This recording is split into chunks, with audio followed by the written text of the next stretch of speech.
She was more than a Hollywood star. She was the face of an era.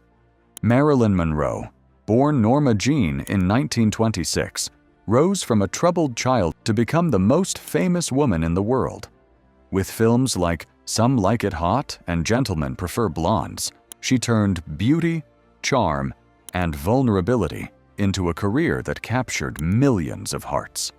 But fame came with a cost. Behind the dazzling smile were years of depression, insomnia, failed marriages, and an increasing dependence on prescription drugs.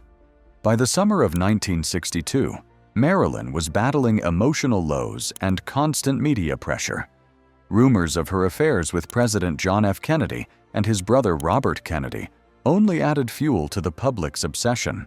And on August 4th, she lived the final day of her life. Saturday, August 4th, 1962, began quietly at Marilyn's Brentwood home in Los Angeles. Her housekeeper, Eunice Murray, recalled Marilyn spending most of the morning in her bedroom, speaking on the phone to friends and her psychiatrist. She received a delivery of new linens, and a friend noted she sounded cheerful during their brief conversation.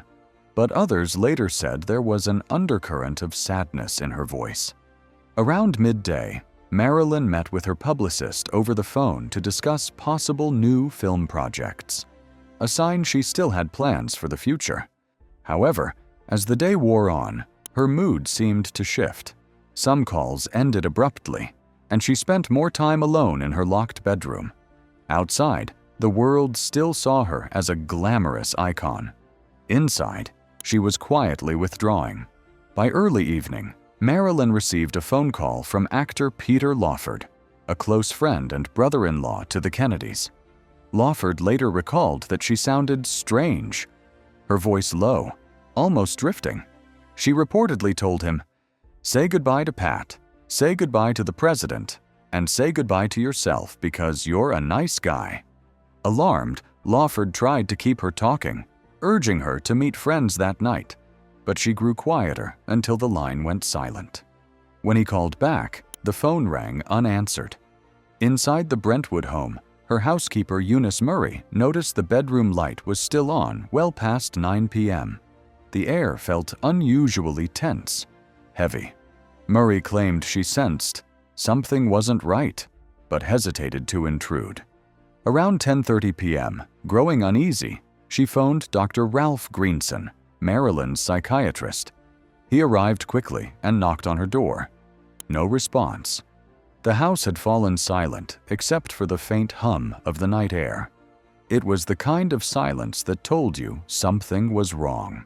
Dr. Greenson and Eunice Murray made their way to Marilyn's bedroom window. Pulling back the curtains, they saw her lying motionless on the bed, face down. Forcing the window open, they climbed inside. Marilyn was nude, the telephone still clutched in her hand, as if she had been trying to make one last call. Beside her on the nightstand were several empty bottles of barbiturates. The room was dim, the air thick with stillness, a haunting contrast to the vibrant energy she once carried. Dr. Greenson checked for a pulse but found none. At 3:30 a.m., the LAPD arrived, and the news began to spread. The official autopsy concluded she died of acute barbiturate poisoning and called it a probable suicide. Yet questions soon followed. Why were certain phone records missing? Why did some witnesses change their statements? And why were there whispers that Robert Kennedy had been in Los Angeles that very day? It was the beginning of decades of speculation. Some believe Marilyn was silenced because of her alleged affairs with the Kennedy brothers. Others think she overdosed accidentally after mixing too many prescriptions. The truth may never be known. What we do know is that Marilyn Monroe left behind a legacy unlike any other. She was more than a sex symbol. She was a woman of ambition, vulnerability, and extraordinary charm. Her sudden death at just 36 shocked the world and left fans mourning for decades. Even today, her face, her voice, and her story remain immortal. Thank you for watching Charlie Vintage.